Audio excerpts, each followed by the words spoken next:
Hey everyone, welcome back to the channel. Today we're diving deep into what I believe is one of the most incredible baseball games ever played. We've all seen good games, great games, even classics, but every once in a while, a game comes along that transcends the sport itself.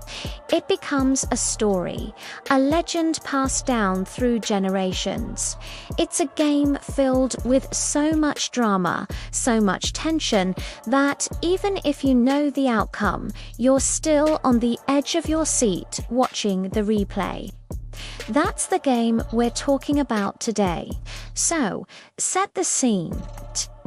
Imagine the crisp autumn air, the roar of a packed stadium, and two heavyweight teams battling it out, not just for a win, but for a place in history. The stakes couldn't be higher. This isn't just another game in a long season. This is everything. It's the culmination of months of hard work, dedication, and sacrifice. Every pitch, every swing, every single play is magnified, carrying the weight of an entire city's hopes and dreams.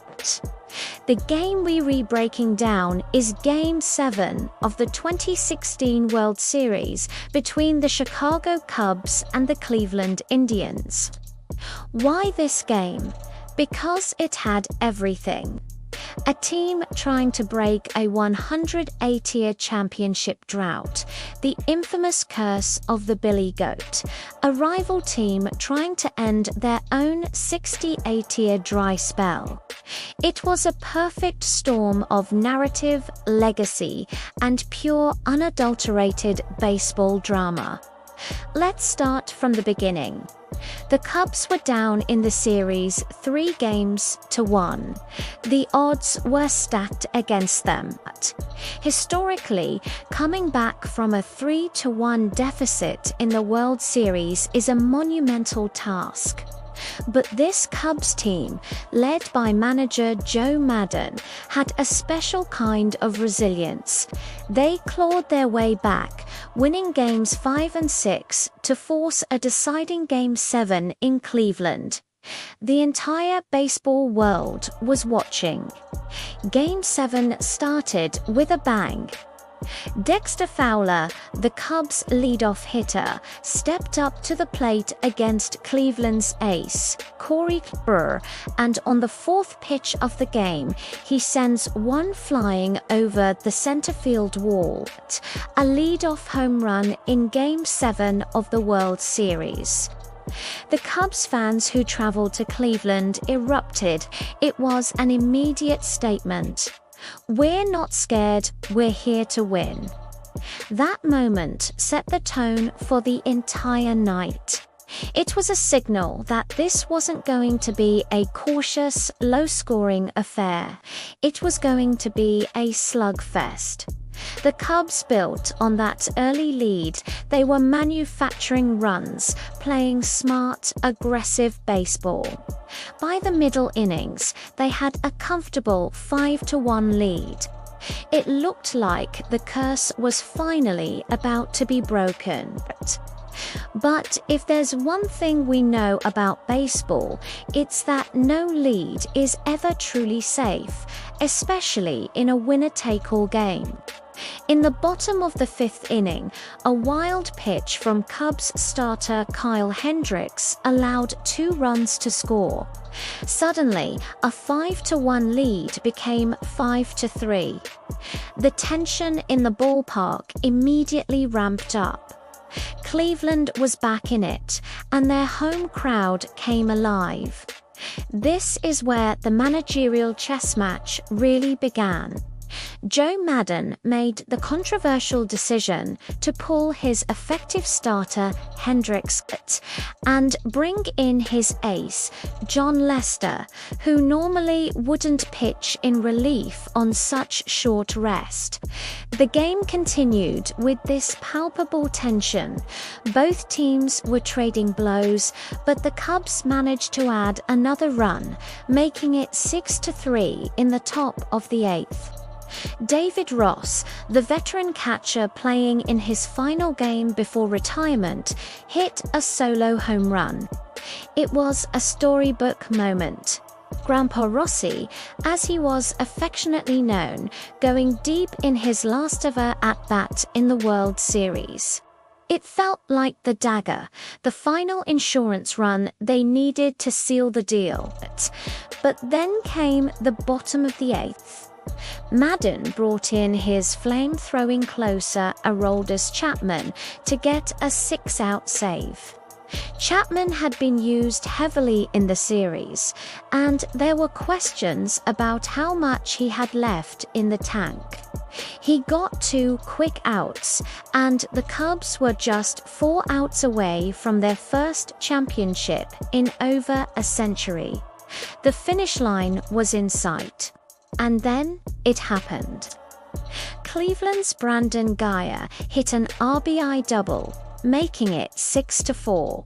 The tying run was now at the plate in the form of Rajai Davis. Davis was known for his speed, not his power.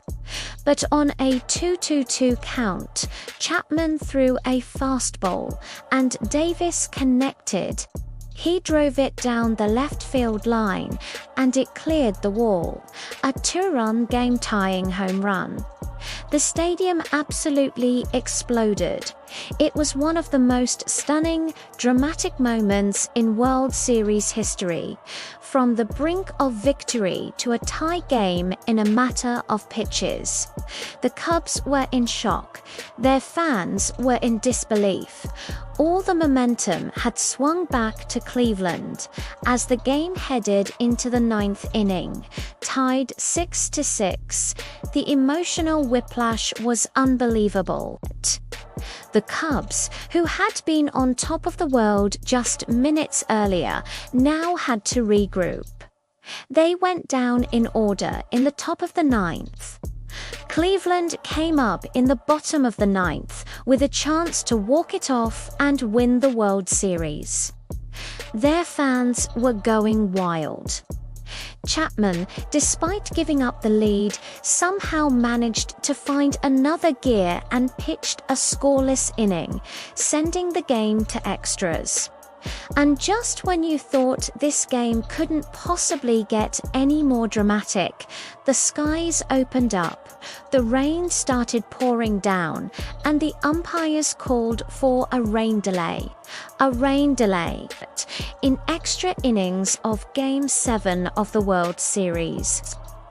You can't write this stuff. It was as if the baseball gods themselves needed a moment to catch their breath. This rain delay turned out to be a pivotal moment. The Cubs players gathered in the weight room for a team meeting. Outfielder Jason Hayward, who had struggled at the plate all year, stepped up and gave an impassioned speech. He rallied his teammates, reminding them who they were, how they got here, and that they were the best team in baseball. He told them to forget what just happened and to go out and win it. That 17-minute delay completely reset the team's mentality. It washed away the shock of the game-tying homer and refocused them on the task at hand. When play resumed, the Cubs came out on fire. In the top of the 10th inning, Kyle Schwarber led off with a single. Albert Almora Jr. pinch ran for him and, in a brilliant baser-running play, tagged up and advanced to second on a deep fly ball that put the go-ahead run in scoring position. Cleveland intentionally walked Anthony Rizzo to set up a potential double play. That brought Ben Zobrist to the plate. Zobrist, who would go on to be named the World Series MVP, was the perfect man for the moment. He was a calm, veteran presence. He battled, fouling off tough pitches, and then he laced a double down the left field line, scoring Almora. The Cubs took the lead, 7-6. Their dugout erupted. They weren't done, either. Miguel Montero followed with another single, driving in Rizzo to make it 8-6. They had done it. They had answered back after the gut punch in the 8th inning. But Cleveland wasn't going to go down without a fight. In the bottom of the 10th, with 2 outs, they managed to score a run, making it 8-7. The tying run was on base. The winning run was at the plate. The entire game, the entire season, the entire 108-year wait came down to this one final out. Rookie Carl Edwards Jr. was on the mound, and he was replaced by Mike Montgomery. Montgomery threw the pitch. Michael Martinez hit a slow roller to third baseman Kris Bryant. Bryant fielded it cleanly, a huge smile already breaking across his face as he threw across the diamond to Anthony Rizzo for the final out. The Chicago Cubs had won the World Series, the longest championship drought in North American professional sports was over. The celebration was pure, unadulterated joy. Players crying, hugging, piling on top of each other. The curse was broken.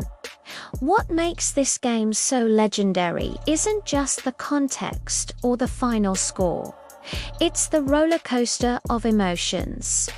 The early lead, the comeback, the shocking game-tying homer, the rain delay, the extra inning heroics.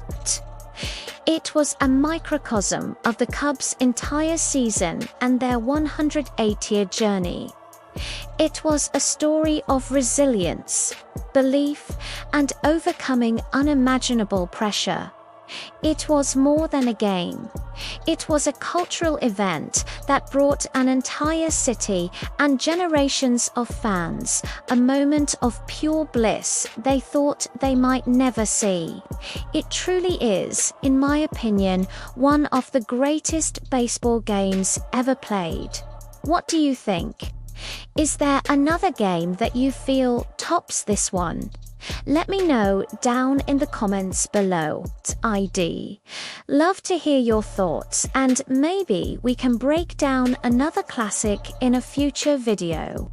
Thanks so much for watching, and if you enjoyed this trip down memory lane, don't forget to hit that like button and subscribe for more content. We'll see you in the next one.